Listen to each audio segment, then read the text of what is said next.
Hey everybody, welcome back to a new video. Today we're talking about how I made poison in camp. Now it wasn't technically poison. It was basically poison. Okay, so 2 years ago, because I couldn't go this year obviously because of COVID, I went to a camp, sleepaway camp up in North Carolina. I'm not gonna say the name. And well, there's a lot of camp myths there. There was like one about a girl that died and one in the lake stuff, and then there was one about a guy.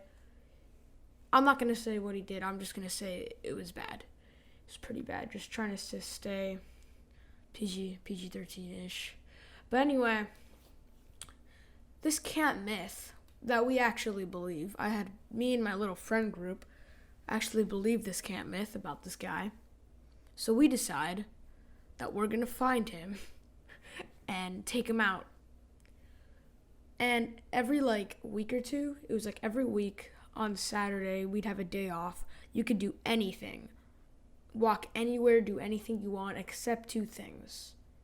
And those two things were go in the lake and go past archery, because past archery was a line into the woods. So basically, we make tools and stuff. We got wooden sticks that we're gonna hit this guy with. He can't escape and whatever. And we decide that we're gonna make poison. So basically, you know those water bottles? They have water bottles and they have a spray on them. Well, on the back of a bunch of stuff hand sanitizer and sunscreen is toxic. If swallowed, please call poison control. So we take all of that toxic hand sanitizer, all of that toxic soap, all the toxic stuff, and we put it all into one bottle. And then we put a bunch of different plants in it, because I don't know what that would do, but we just put it in there just to make sure it was lethal enough. And that could have killed somebody, not gonna lie.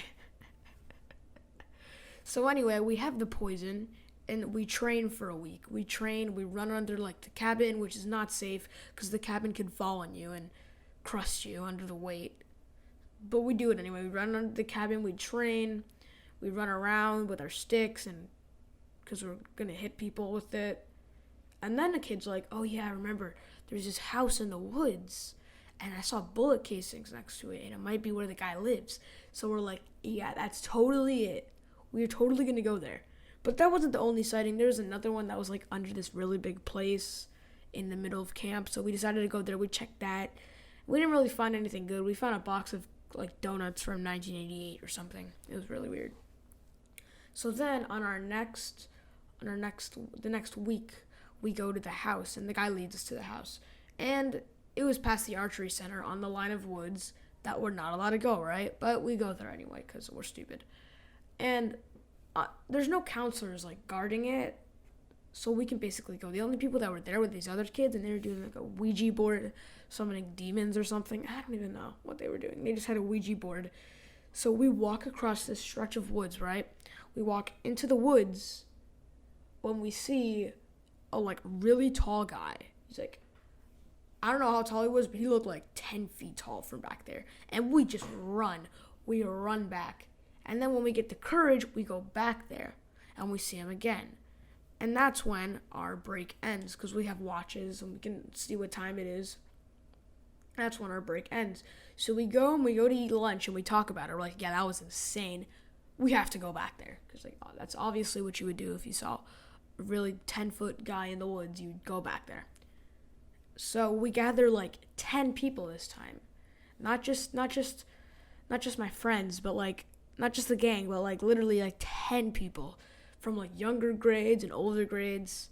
And we bring these people into the woods. Turns out that guy was not a person. It was a seat from a car. And it looked and then we see someone it looked like a person. Then we see someone a camera that tries to record us. It was insane. And some kids have the best idea to start throwing rocks at the car. So they start throwing rocks at the car and at the fence. And I'm I don't do it, obviously. Maybe I did. I can't remember at this point. But I don't throw rocks at there because I'm not stupid. And then we see And I forgot to mention, when we first got there, we heard a bunch of kids screaming. Like, it was pretty creepy. Oh, yeah, and there was no bullet casings. No bullet casings.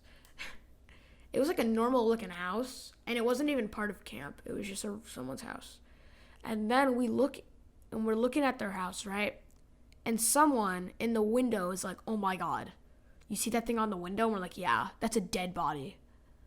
And we literally think that this guy has a dead body in his window. Like, we think that there's like a dead body and the face is laying on the window staring at us. And that was pretty creepy, not gonna lie. And we spent our whole break, our whole like 2 hours, just like going over there and checking it out. And then like all the other kids that weren't part of the gang, they didn't think that it was real. So like they left after a while. They didn't believe us. But anyway, we go back and we tell a few people. And then like the counselors go to check it out and we tell them where it is. And you can't find it. Honestly, kind of annoying. So we get in trouble because we're not allowed to go there, obviously. And then the kid who holds the poison in his bottle, the quote-unquote poison, pretty sure he drank it because he got really sick one day, and he was pretty sure that he accidentally ingested some of the poison that we made. The counselors made us dispose of the poison because it was extremely toxic. Anyway, that's what happened. This was going to be pretty long, like 6 minutes worth of me talking about making poison and camp myths. But if you liked it, hit the thumbs up. I think I might link my Patreon in the description. I don't usually do that. But yeah, thanks.